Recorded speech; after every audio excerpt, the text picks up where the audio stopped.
They didn't even look at her twice. As the storm raged behind them and the helicopter engine screamed, the officers moved past her like she didn't exist.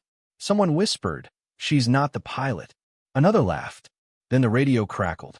The rescue team was trapped. Fuel was running out, and the assigned pilot was injured. Silence fell across the runway. That's when she stepped forward. With calm eyes and a steady voice, she reached for the helmet. Every head turned. Every doubt surfaced. But within minutes, the helicopter was airborne, slicing through rain, lightning, and disbelief. They didn't just underestimate her. They almost lost everyone because of it. And only then did they realize she wasn't just a pilot. She was the only one who could bring them home.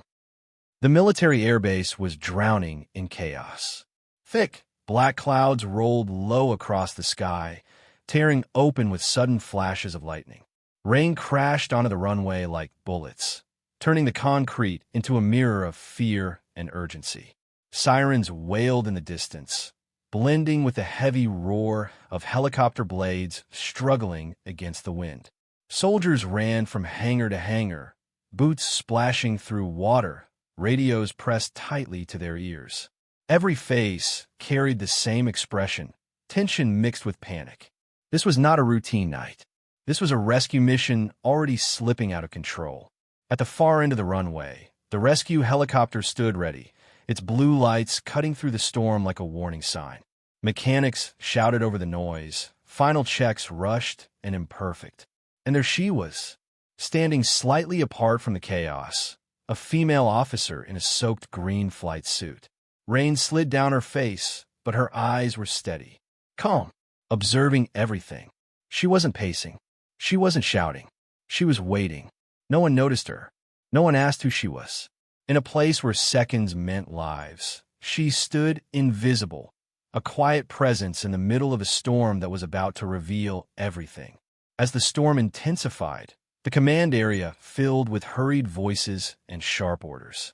Senior officers gathered near the runway lights, pointing at maps, arguing over flight paths and fuel limits. In the middle of their urgency, she stood just a few steps away, close enough to hear everything, yet far enough to be completely dismissed. A young soldier brushed past her shoulder without apology. Another glanced at her uniform and looked away, assuming she was just support staff. No one asked for her clearance. No one handed her a briefing. Whispers floated through the rain. "Where's the pilot? She doesn't look like one. Probably logistics." Each word cut deeper than the cold wind, but her expression never changed. She adjusted the strap of her gloves, eyes fixed on the helicopter as if it already belonged to her. An officer shouted for the crew chief, frustration thick in his voice. Time was being wasted. The storm was closing in. Yet still, not a single command was directed toward her.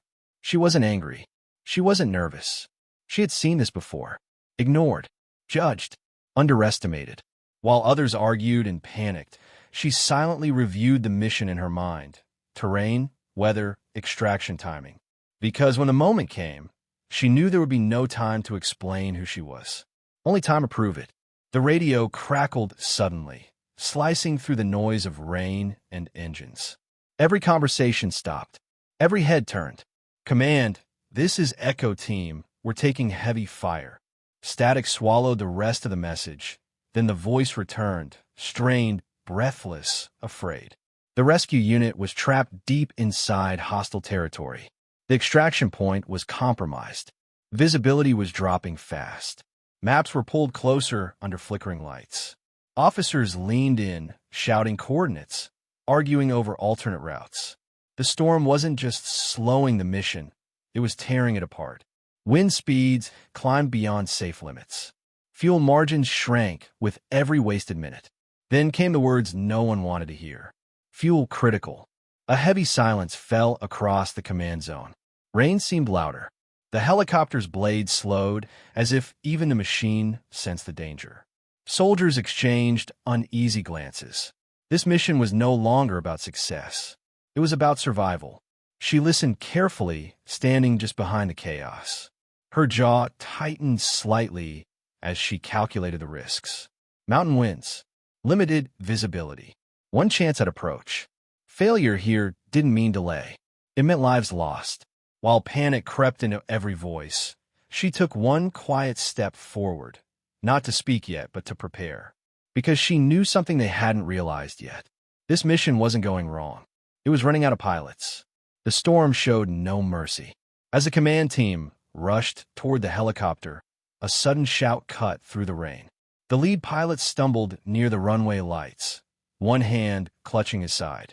His face had gone pale, rain mixing with blood as he dropped to one knee. "Medic!" someone yelled. Within seconds, soldiers surrounded him.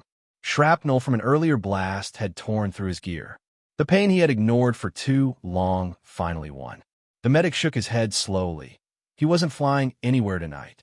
The words hit harder than the thunder. The rescue helicopter sat ready, engines warm, fuel ticking down by the second, but without a pilot, it was nothing more than metal and regret. Officers stared at each other. Backup was hours away. The storm window was closing. Echo Team's radio signal was fading. Someone whispered the unthinkable. "We abort." That was when she moved. Not rushed. Not dramatic. Just one calm step forward into the circle of panic. Rain ran off her helmet as she reached for it. "I can fly," she said. The air went still. Laughter almost followed. Disbelief, not humor. Eyes scanned her face, her rank, her soaked uniform. No one saw a savior. They saw a mistake. But Tom didn't care about doubt, and neither did she. For a brief moment, no one responded. The rain continued to fall, heavy and relentless, as if the sky itself was waiting for an answer. Officers exchanged quick, uncertain glances. One of them let out a short, disbelieving breath. "You?" an officer asked, his voice sharp with exhaustion and doubt. "This isn't a training flight. It's a combat rescue." She didn't argue. She didn't raise her voice. She simply reached for the flight, helmet resting near the helicopter door. Her movements were precise, practiced, not rushed, not hesitant. The kind of confidence that comes from experience, not ego. Another officer stepped closer, scanning her uniform, her rank. Still unsure. Still judging. "This storm will tear you apart out there." She finally looked up. "I know the storm," she said calmly. "And I know the route." The wind whipped around them as the helicopter blades began to spin faster. Time was bleeding away. Echo Team's last transmission echoed in everyone's mind. With one smooth motion, she secured the helmet under her chin and climbed toward the cockpit.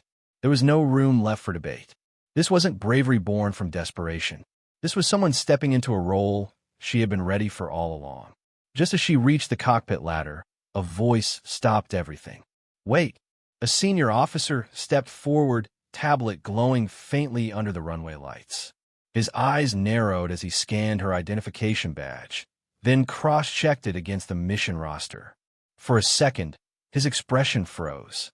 He looked up again, then back at the screen. Silence spread faster than the storm. "She's cleared," he said slowly, disbelief in his voice. "Not just cleared, she's classified." The screen was turned toward the others. Elite Rescue Pilot. Special Operations Certified. Night Storm Extraction Specialist. Mission logs scrolled past. Mountains, oceans, war zones. Dozens of completed rescues. Every one marked successful. 0 aborts. The same officers who had ignored her now stood still, their doubts collapsing one by one. The laughter from moments earlier vanished, replaced by something heavier. Respect. No speeches were made. None were needed. She didn't look back to see their reactions. She was already settling into the cockpit, hands resting on the controls like they belonged there. The helicopter responded instantly, humming under her touch. The storm hadn't changed. The danger hadn't lessened. But now, for the first time that night, hope was back on the runway. The helicopter lifted off the runway, its blades slicing through sheets of rain as the ground disappeared beneath them. The base lights faded into the darkness, swallowed by the storm almost instantly. Inside the cockpit, alarms flickered as wind buffeted the aircraft from every direction. She tightened her grip on the controls. Thunder exploded overhead, shaking the frame. Rain slammed against the windshield, reducing visibility to almost nothing. For a moment, Even the most experienced crew members held their breath. This was the kind of weather pilots avoided, the kind that ended careers. She flew straight into it. Her eyes moved calmly between instruments, reading every fluctuation in wind speed and altitude. Each adjustment was smooth, deliberate. No panic, no wasted motion. Down below, the terrain rose sharply, jagged mountains hidden by cloud and fog. One wrong calculation would send them into the rocks. Enemy radar flickered on the screen. Time was collapsing. Then the radio crackled. "This is Echo Team, visual on the helicopter." Relief washed through the cabin, but she didn't slow down. She hovered low, holding the aircraft steady against violent crosswinds, giving the team the precious seconds they needed. This wasn't luck. This was mastery, tested in the worst conditions imaginable, and winning. The helicopter broke through the storm clouds as it returned to base, battered but intact. Rain still fell, but its fury had softened, as if the sky itself had finally released its grip. The runway lights reappeared below, guiding them home. She brought the helicopter down with steady precision. As the skids touched the wet concrete, the engines powered down, and silence slowly replaced the roar of the storm. For a moment, no one moved. Then the cabin doors opened, and Echo Team stepped out, alive. Word spread instantly across the base. The same officers who had ignored her earlier stood in formation now. No orders were given. No speeches were made. One by one, hands rose in salute. A quiet acknowledgement of what she had done, and what they had almost failed to see. She removed her helmet, rain-soaked hair clinging to her face. There was no smile, no demand for recognition, just calm exhaustion. As she walked past them, every eye followed. She hadn't demanded respect. She had earned it. In the storm, in the darkness, when it mattered most.